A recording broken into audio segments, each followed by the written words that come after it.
the Dawgs Podcast with your hosts, Blake Reneker, Justin Charles, and Josh All. What's up, Browns fans? Welcome back to another episode of the Dawgs Podcast presented by Manly Bands. Josh All, your host today. Hope everybody had a fantastic Labor Day weekend. I know we did. Went out on the boat on the river the other day. It was a ton of fun. College football all weekend long. If you had your fantasy football drafts, I know we had all of our Dog Pack fantasy football drafts this weekend. Ton of stuff going on. And now we're all, back to work, right? And that long weekend is over. But we do have the first weekend of NFL football. Here we are. It is week one. Kick off to the Bengals game. The Browns are opening the season at home against the Bengals on Sunday. We will be doing our full preview show for that game later this week. And, we'll go through why we think the Browns, spoiler alert, are going to win the game and start off the season 1-0. So stay tuned for that. But today, what I want to dive into, there's some Quinshon Judkins news. I don't know if I really even call it news, but just a little potential insight update type thing that I want to dive into from Mary Kay Cabot. And we will also be talking about some of the information that came out from the first practice of the week yesterday, some injury news and updates, things like that. And then I do want to talk a little bit of what happened in college football this past week, and primarily in regards to the quarterbacks. Now, I know that may be a topic that you're not ready to listen to or talk about yet until the season gets a little more underway, but this is what it's going to be like this season with the Browns having 2 first-round picks and no clear future answer at quarterback currently. Now, obviously, I'm not saying that, Dylan or Shador cannot be the future. I'm just saying at this point in time, there is no clear and obvious answer that would stop the Browns from using one of those or potentially both of those first-round picks on a quarterback. So we'll talk about that too. Before we dive in, make sure you guys like the video on YouTube, subscribe to the channel, tap the notification bell. If you're listening on audio, drop us a 5-star written review, especially on Apple Podcasts. Like the written reviews, the 5 stars, those really, really help the show and help us get discovered by more Browns fans like you. And speaking of more Browns fans like you, head over to jointhedawgs.com, become an official Dog Pack member on the Patreon page, sync up with the private Discord, get in there now because like game days on Sunday, that's where you want to be. If you don't have like a group of buddies or anybody at home that is really into the game or that you can really talk to or vent to or whatever, unleash your frustrations during the game, the Dog Pack is the place to be. The Discord is popping every single game day. It's just, that is where you want to be. So get in now, jointhedawgs.com. And again, I want to thank everybody who participated in the fantasy football leagues this year with the Dog Pack. I know we had all of our drafts, and I want to just tell everybody here, we had 9 leagues this year, 9 drafts. So it would have been impossible to coordinate 90 people in 9 different drafts for one specific time to run a minute and a half per pick draft over the Labor Day weekend for 9 drafts. That was impossible. So what we did is we did slow drafts. So every draft, all 9 drafts started at noon on Saturday, and everybody had 2 hours on the clock for their pick. And the draft just rolled through the weekend. And, as you were up, you had a couple hours to make your pick if you were working or you were, out on the boat with your family or whatever the case may be over the weekend. You had time that hopefully you didn't have to miss your pick. We didn't want anybody to have to auto draft their entire team just because, 7 out of the 10 people in the league said, okay, 2 o'clock on Saturday works for us. And then the other 3 people get screwed. So that's why we did it, slow drafts. And that's likely how we're going to continue doing it in the future. 2 hours might have been a little too long to start with, maybe an hour. But either way, all the drafts at this point, I believe, are complete. There might be 1 or 2 that still have to finish out their last round. But either way, we are getting ready to roll for fantasy football. And speaking of fantasy football, where are we drafting Browns players for fantasy football? We're talking, where's Jerry Jeudy? Are you high on Jerry Jeudy to start the season with Joe Flacco? David Njoku and Joe Flacco had an amazing run together at the end of 2023. And Njoku could start the season very strong. And then what are we doing with our running back situation? And that leads us into this Quinshon Judkins conversation. So the other day, Cleveland.com, Mary Kay Cabot did her Hey Mary Kay column over the weekend one of the questions was, when will we finally have Quinshon Judkins back on the team? And her answer was, I believe Judkins will be back with the Browns soon, possibly even sometime this week as they prepare for the Bengals. If he makes it back early enough in the week, he could possibly contribute some in the opener. Okay, again, she's not saying that the Browns have told me this or per my sources or anything like that. But you got to remember, and I know a lot of people are real quick to jump all over these Cleveland media, personalities, and they don't know jack squat. You got to remember, though, they are very connected to the team. They get inside access. They get to talk to the coaches. They get to be at practice. They get to have conversations with people that are around the team. So when they say things like this, I don't want to just completely dismiss anything they say. I like to look at it and try to figure out, okay, where are they coming from or whatever. But this is interesting because for Mary Kay to say something as specific as possibly even sometime this week, and then to go a little further to say if he makes it back early enough in the week, he could possibly contribute in the opener. So she's very much expecting the Browns to sign Quinshon Judkins this week. And who knows, by the time you guys are watching this, listen to this, by the time I get this out, maybe the news drops and it's done and Judkins is signed. But either way, she's talking about early enough in the week. Now, this is Tuesday. So again, still early in the week, and this could possibly get done. She goes on to say the holdup must be with the guarantees in his contract more than anything because the amounts are slotted. He's due to make about $11.4 million over 4 years with a signing bonus close to $5 million. The NFL is still reviewing his case under its personal conduct policy to determine if he should be suspended for his domestic battery incident, even though charges were dropped. I don't want to go too much into that whole thing with the NFL suspending him. If you guys have watched the show, my personal opinion, 0 games. They shouldn't even be investigating this anymore. This should be an open and shut thing. I don't know how you can suspend a guy who essentially got falsely accused. That's basically how this thing turned out. That's basically the court said, hey, there's no case here. There's no evidence to support anything this woman is saying. Actually, the evidence that they talked about, pretty much pointed to the fact that, or pointed more to, she was making it up. That's right. I'm just saying that's how it came out. So if the NFL decides to suspend him, I don't really know what grounds they're doing it on. But the guarantees in the contract, let's talk about that. We have talked about it a ton on the show. Browns, Andrew Berry, freaking pay the guy. You drafted Quinshon Judkins at 36, a top 40 pick in the NFL draft. You allocated to this running back because you identified him and handpicked him and selected him to be the lead ball carrier of your run-focused offense. He is supposed to be the fuel that powers the engine of the offense. What are we doing? So he gets suspended for 3 games. If it's any more than 3 games, I will really blow my crap. So what? Are you trying to get some sort of monetary discount out of this thing for the next 4 years? The guy's going to be here. He's going to be the focal point of your offense for at least the next 4 years, because whether it's Dylan Gabriel or Shedeur Sanders, who ends up being the future of this team, or it's unnamed said rookie that we draft next year or in 2027, in all of those scenarios, you still need a ground and pound attack to help that quarterback, to funnel things through in this offense. And you picked Quinshon Judkins to be that guy. Sign him. Get it done. Get him in here. The more time he misses, just the worse off this is going to be. Get him in here.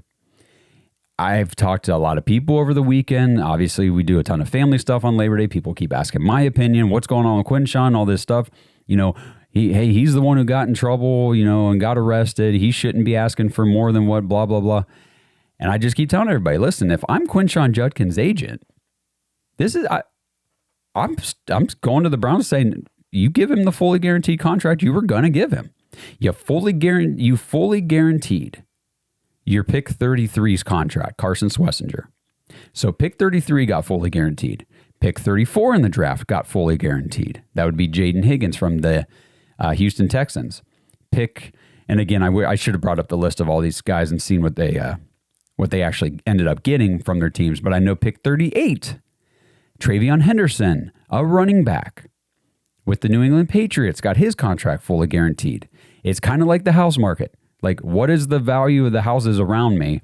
Should determine the value of my house and all that kind of stuff, or lend a large portion. Look at the value of these contracts around Quinshon Judkins in the draft. Fully guaranteed, fully guaranteed. Another running back taken 2 picks later, fully guaranteed. If I'm his agent, I'm saying Quinshon Judkins needs to be fully guaranteed. And then the Browns obviously are going to say, well, he might be suspended. He had the arrest and all this stuff. And if I'm the agent, I'm saying everything's dropped. As far as the court's concerned, it didn't happen. There's nothing there. There is no legal thing now going on to point to. And, if the Browns had just signed him before training camp, and I understand why they didn't, but I'm saying if they would have, he would have been there for all of training camp. He would have been there for all of preseason. This whole thing would have been dropped. He would be prepped and ready to go as the starter for week 1 against the Bengals, and we wouldn't be talking about this. So, they had the contract dispute, and obviously take the arrest out of it, say that had never happened, that he would have come in day 1 of training camp, just like all the other second-round rookies across the league, and the contract would have gotten done. And I am convinced it would have been a fully guaranteed contract. It's how it would have gone.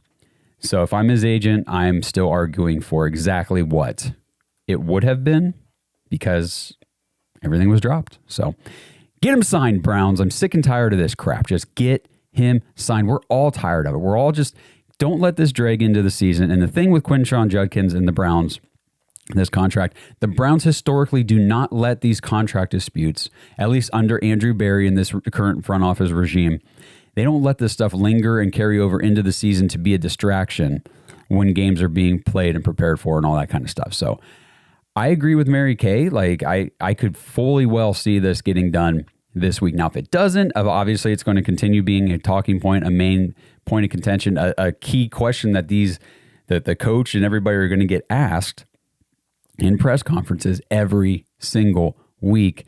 And I know they don't want that. So I do put the likelihood at relatively likely this gets done this week. I'm very hopeful. We need him, and we'll see. We'll see how this goes.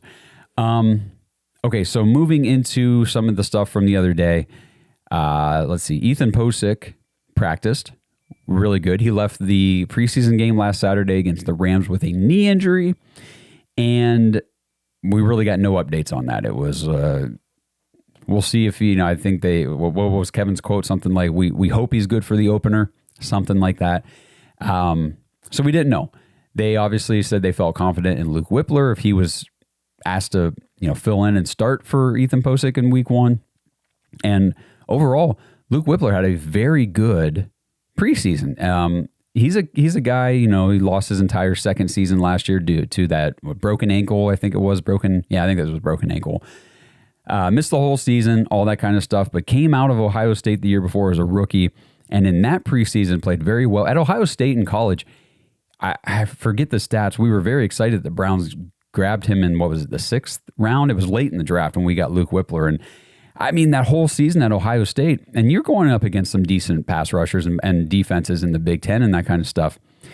And Luke Whippler gave up very few pressures. I don't know if he gave up any sacks at all his last season in college. And he was just a very good center, a little undersized for the NFL, maybe has the shorter arms for the NFL and all that kind of stuff. There were reasons why he wasn't picked higher, but it doesn't mean the kid can't play. And by all accounts, and I'm basing this off people that evaluate offensive line play. I was not an offensive lineman myself. I don't specialize in evaluating offensive linemen, but a lot of people who do look at those positions and watch that tape have said Luke Whippler had a very good preseason. He was named one of the Browns' MVPs or top 5 players from the preseason. It was Carson Schlesinger, Dylan Gabriel, Aiden Huntington, Gage Larvidan, and Luke Whippler were the Browns' 5 guys, like their top 5 players that the team picked from the preseason. So that's really encouraging to see. A couple other things. They say Mike Hall still no updates on whether or not he'll be ready and available for Sunday. He's at practice, I believe, working off to the side still, whatever that means. He's not in there doing team drills or getting any sort of heavy-duty practice. So I would put the likelihood that Mike Hall suits up and plays in Sunday's game low. I think it's much more likely, obviously, that Ethan Posick plays. And I think Kevin Stefanski even said about Posick, like, he looks good, I think he's ready and all that kind of stuff. I don't know if they actually declared that he's going to be good to go for Sunday, but all the vibes are pointing toward, yes, Ethan Posick should be available and ready to go. Mike Hall, not exactly sure. Mohamed Diabate, still not exactly sure what's going on with some of these other injuries. So we'll kind of keep watching those things here the next couple of days. We'll update anything that comes out on the preview show later this week. We'll keep posting things on X and Facebook and social media stuff. So follow us everywhere at the Dawgs Podcast to stay current with all the updates, because obviously we can't just drop podcasts every time there's an update. So we're trying to keep you guys as informed as humanly possible with this team as things move forward. I mean, the news cycle is going to news every day, all day long, and it's a ton of fun. But I'm just glad it's game week and we're getting ready for some actual meaningful football for the Browns here in 2025. This episode is sponsored by Manly Bands. Browns fans, it is time to upgrade your ring game. Head over to manlybands.com/dogs and check out everything Manly Bands has to offer. Some of the coolest bands materials that you're going to find. I love going through and looking at everything in their Jack Daniel's whiskey barrel collection. I mean, you can get a wedding ring made from a Jack Daniel's whiskey barrel. That's awesome. They've got the Lord of the Rings collection. They've got DC Comics, and they've also got the other materials too. Gold, white gold, that kind of stuff. They've got meteorite. They've got dinosaur bone. They've got all kinds of stuff. And they have a ton of other gifts as well. They've got barware. They've got chains. They've got wristwatch. They've got all kinds of stuff. Anything you need if you're looking for manly rings and manly things, head to manlybands.com/dogs and make sure to use promo code CAMP25, CAMP25, to get an extra $25 off your order. That's manlybands.com/dogs, promo code CAMP25. This episode is sponsored by DraftKings Sportsbook. Game on. Week 1 starts right now, and every touchdown brings you closer to a payout with DraftKings Sportsbook, an official sports betting partner of the NFL. And it's not just football, it's first touchdown fireworks, anytime touchdown rushes, and live bets that ride every momentum shift. At DraftKings, every play is your next shot to win. You guys know I think the Browns can beat the Bengals week 1. Right now, the Bengals are 6-point favorites. The over-under is 47.5, and the Browns are plus 220 to win the game. Obviously, these lines and odds are subject to change, but what do you guys think? And new customers, this one is for you. Bet just $5 and get $300 in bonus bets instantly. Plus, grab over $200 off Sunday NFL ticket from YouTube and YouTube TV. Your season starts now. Download the DraftKings Sportsbook app and use code BROWNS. That's code BROWNS to get $300 in bonus bets instantly when you place your first bet of $5 or more, plus over $200 off NFL Sunday ticket from YouTube and YouTube TV. In partnership with DraftKings, the crown is yours. Gambling problem? Call 1-800-GAMBLER. In New York, call 877-8-HOPE-NY or text HOPE-NY 467-369. In Connecticut, help is available for problem gambling. Call 888-789-7777 or visit ccpg.org. Please play responsibly. On behalf of Boot Hill Casino and Resort in Kansas, fees may apply in Illinois. 21 and over. Age and eligibility varies by jurisdiction. Void in Ontario. Bonus bets expire 7 days after issuance. See sportsbook.draftkings.com/promos. NFL Sunday ticket offer for new subscribers only and auto renews until canceled. Digital games and commercial use excluded. Restrictions apply. Additional NFL Sunday ticket terms at youtube.com/go/NFL Sunday ticket/terms. Limited time offer. So it went around social media and everything over the weekend here on Saturday. Browns GM Andrew Berry and owner Jimmy Haslam were in Columbus on the sidelines for the Ohio State-Texas game.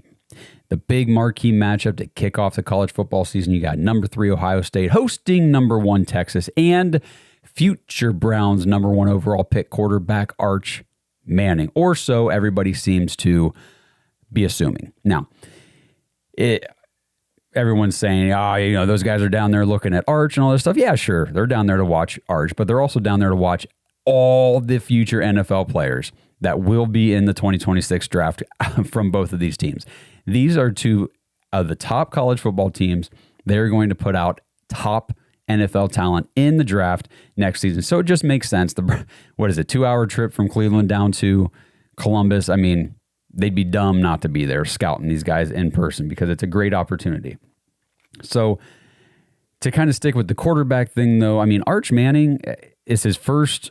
Was it his first start or his first start against like a ranked team? I forget what the situation was. He might have started one game last year against a podunk opponent, or I forget the case. But either way, this was his big time debut, Arch Manning, the next in the Manning line. And I mean, if you watch the game, there was nothing impressive. This was a team or a game with two very good defensive game plans ready for the other squad. Matt Patricia, for the defensive coordinator for the Buckeyes, had the Buckeyes doing some insane NFL pro style level things on defense, and it was a very tough matchup for Arch Manning in his first spotlight like this. He went 17 of 30 for 170 yards, a touchdown, and a pick. There was another throw that was almost picked off, and his touchdown came late in the game. The touchdown throw was a nice pass. And it kind of went full circle from his first throw of the game was, he had a receiver open in the zone between three defenders. But I mean, like he had a lot of separation, a lot of space. He was basically wide open. And Manning threw a Deshaun Watson ball 5 yards into the dirt in front of the receiver. And I was like, whoa, what was that? And, I think that there were probably the jitters, and he's on the road, and it's his first ever spotlight start, and there's all this hype and pressure, and the defense was suffocating from Ohio State. So while a lot of people are going to be quick to say, oh yeah, Arch Manning's a bust and all this stuff, it was his first game. And this is how college football is. I just want to remind everybody, CJ Stroud in his first season as the Ohio State Buckeyes starting quarterback got benched. I don't know if a lot of people even know that or remember that. CJ Stroud got benched. I forget how many games into the season. They benched him and went with, I don't remember who the backup was at that point. And because he was bad. He sucked. He looked like this kid ain't going to make it through the season. He's just not up for the job. He's not up to the task to handle this starting quarterback spot at Ohio State.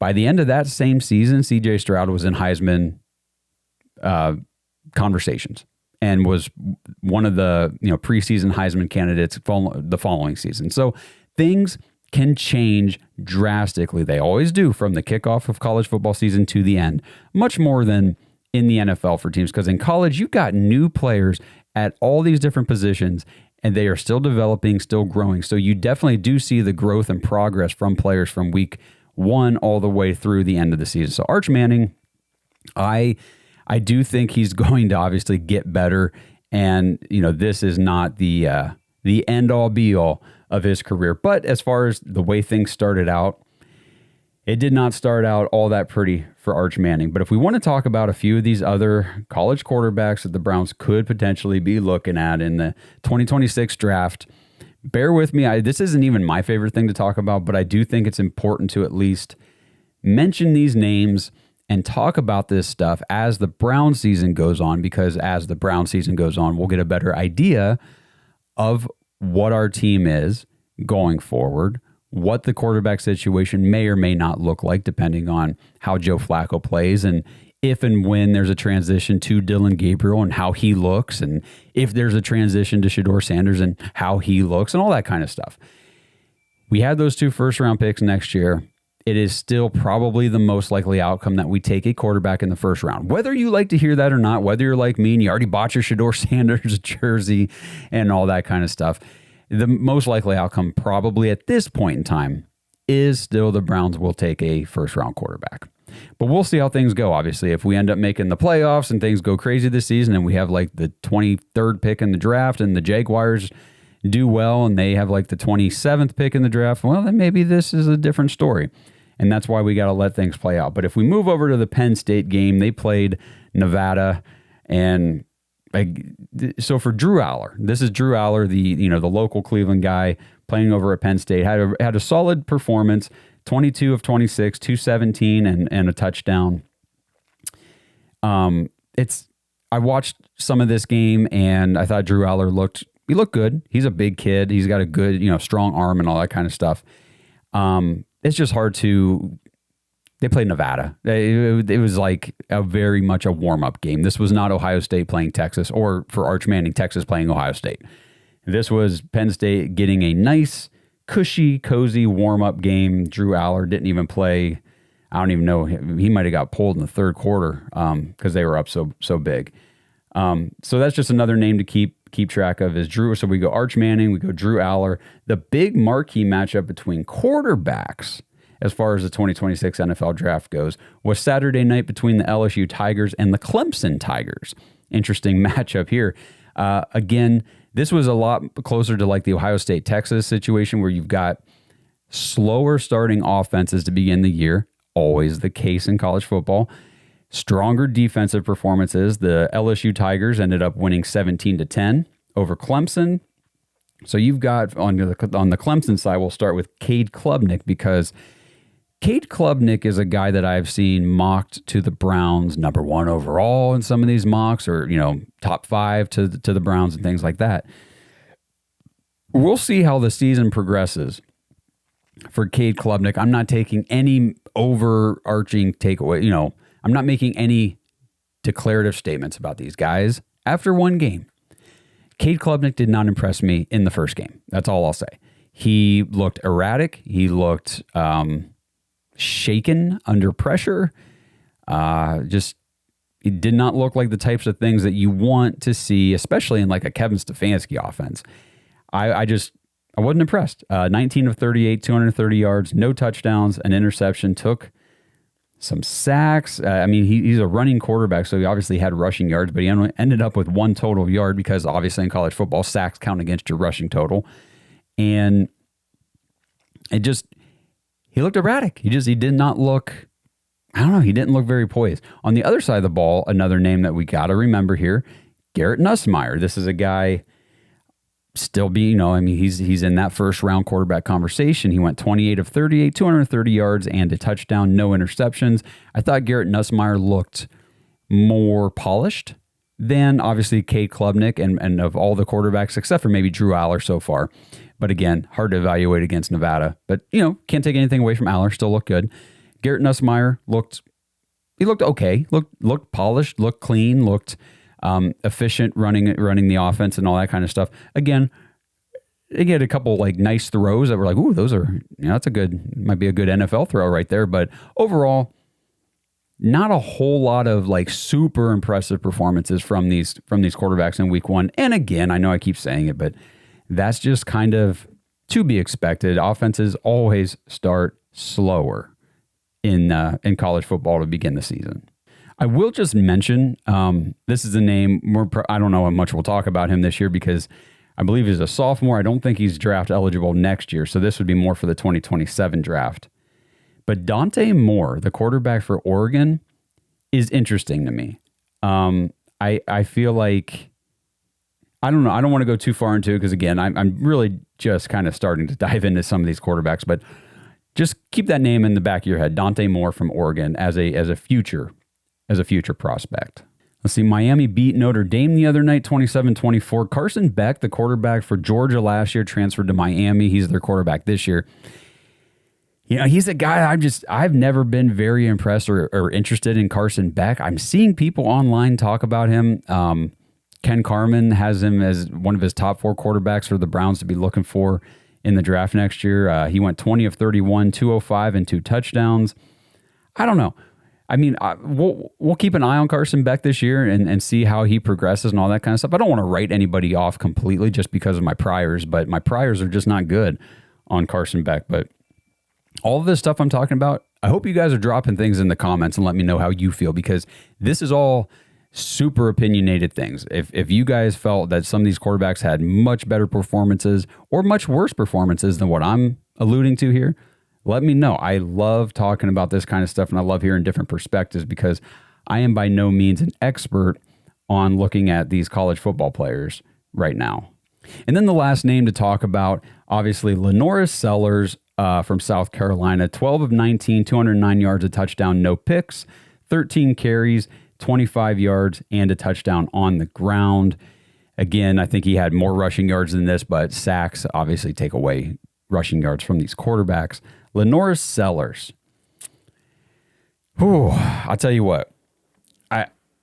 I'm excited to watch a lot of these guys play college football this year because I think that there's some quarterback talent to talk about and to see develop. And there's going to be names at the end of this season that we're going to be discussing as first round possible guys that we're not talking about right now. Guys come out of the woodwork every year that we're like, didn't know that dude. Cam Ward, didn't know that dude. Number 1 overall pick. Joe Burrow, the year that he did his LSU thing, didn't know that dude. I mean, we did because of Ohio State fans, but the vast majority of the country didn't know him. Came out, boom, number 1 overall pick. This stuff happens. And going back now to Lenore Sellers, though, obviously he's been talked about heading into this year, but I was impressed with his size. He's a big quarterback. He is, let me pull it up here, and 6'3", 240. He's thick. He's built. He's stocky. He's a good sized quarterback, and he can move. This dude runs. He's strong, powerful, big arm. I just want to see if he's able to. Because obviously you get all there's Trey Lance, there's Anthony Richardson, there's these big strong quarterbacks with these big arms, these athletic guys that can run, and they suck. Well, let's give Lenore Sellers a chance. I don't want to just chalk him up to an Anthony Richardson because I don't think that's the case. Obviously, Sellers has probably already started more games in college football than Richardson ever did. Definitely Trey Lance. And, if he's able to progress as a passer, he's a very interesting candidate to be potentially the number 1 overall pick. I mean, this guy, with his athletic ability, if he shows, promise as far as the passing stuff goes, if he's able to have a decent completion percentage and go through progressions and read defenses, he looks on the field like he knows what's going on. Like you see him directing guys. And obviously, I'm a little more fresh with this one because I just finished watching some of his game the other day. So I liked what I saw from Lenore Sellers. Honestly, he was probably out of all the quarterbacks that I watched some of this weekend, he was probably the most fun that I watched. And that'll just be interesting to see how this goes moving forward. Obviously, things are going to change. Things are going to develop and happen throughout the college football season. So it's going to be fun having these conversations as the season unfolds. So let me know what you guys think about the kickoff to college football, these quarterback prospects in particular for the Browns, because let's face it, if Joe Flacco comes out and we win, I'll just say use Blake's number. If he wins 3 out of the first 6 games and we're 3-3, and then, at some point we end up stealing a couple games here and there that we shouldn't, or, could have lost or whatever. And, the record's like 7-5 or something. Like the Browns are not going to be moving quarterbacks if the team has a winning record. Like Joe Flacco will continue to be the guy as long as the Browns are winning more games than they lose. And, the reality of this entire situation with these quarterbacks, and I know it was fun, depending on how you looked at things over the summer, to have all the debates between Gabriel and Shador and all the arguments and things like that. And we got into it with people and it was fun. Overall, just debating football, talking football is fun. But the reality of the situation with these 3 different quarterbacks, or these 2 rookie quarterbacks on the team behind Joe Flacco and all that stuff, there's not going to be enough time, most likely, this season to evaluate both of the rookies properly. Now, obviously, the Browns are very confident in Dylan Gabriel and what he can do. They really like him. Otherwise, they wouldn't have traded Kenny Pickett away and made Gabriel the QB2, an injury away from being the guy. So they have to feel confident. And whether or not that's a good idea, they did the same thing with DTR. That was not a good idea. So just because they do it doesn't mean it's a good idea. It just means they feel comfortable and confident in Dylan Gabriel. Shador Sanders is probably going to get very little evaluation this season. Again, if the Browns start out 0-6 and Joe Flacco is benched by week 6, well, now that whole outlook changes, and maybe there's a very strong possibility now that both these rookie quarterbacks get evaluated this year. Going into week 1, it's just we have to have realistic expectations and not let our emotions and beliefs get the better of ourselves heading into this thing. Because the Browns, again, the most likely outcome at this point in time, and obviously this can change with new information, but right now, the Browns most likely will be using a first-round pick on a quarterback next year, especially if they don't get any chance. You got 2 first-round picks next year. You're on the clock. There's a quarterback or 2 there that you really like through the evaluation and scouting process.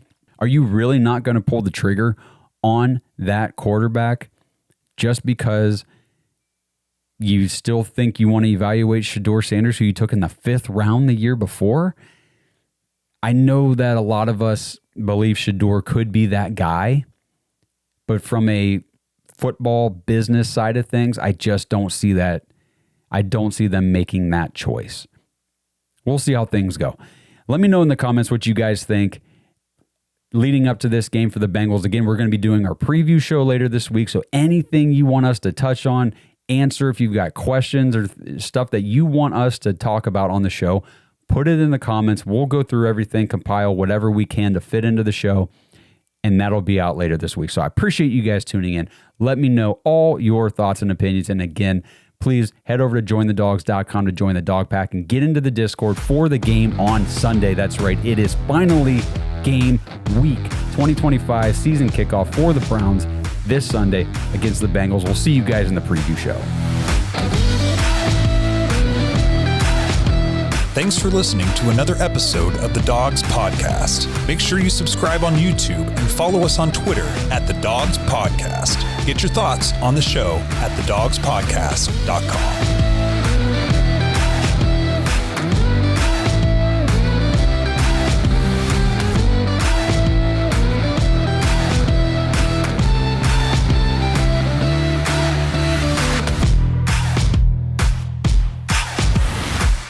This episode is sponsored by ButcherBox for Pets. Browns fans, we love our fellow dogs, our Dog Pack members, and the Dog Pound faithful, but let's not kid ourselves. The most important dogs in our lives are, well, our dogs. Your furry friends aren't just pets, they're part of the family. But the question is, what are you actually feeding them? Head to butcherboxforpets.com/products to see all the options for your dogs, including fresh and dry foods, treats, meal toppers, and even toys for your dog. If you're not sure what your dog will like best, try the Premium Nutrition Adult Starter Pack, and they even have a vacation bundle to take care of your four-legged friends while you're on vacation this summer. And right now you can get 20% off your order with promo code DAWGS, DAWGS, when you check out. At ButcherBox, they believe in real ingredients. Their pet foods have been developed and certified by vet nutritionists to contain zero artificial flavors or preservatives. You get protein-packed formula with over 50% of the recipe comprised of third-party certified humane ButcherBox meat, plus functional ingredients like pre- and postbiotics to support your dog's vitality and digestion. I know that sounds like a lot, but the bottom line is your dogs are getting the nutrition and the value they need, and honestly, that they deserve. I know our home wouldn't be the same without Odie, our 100-pound golden retriever who thinks he's a 10-pound lap dog. He is not, but it gives us peace of mind knowing that we're giving him quality food instead of just that factory processed garbage from the store. And speaking of the store, no need to go. ButcherBox for Pets delivers their high-quality food right to your door. So head to butcherboxforpets.com/products and use promo code DAWGS, DAWGS, for 20% off your order. It's time for us dogs to give our dogs the nutrition they deserve.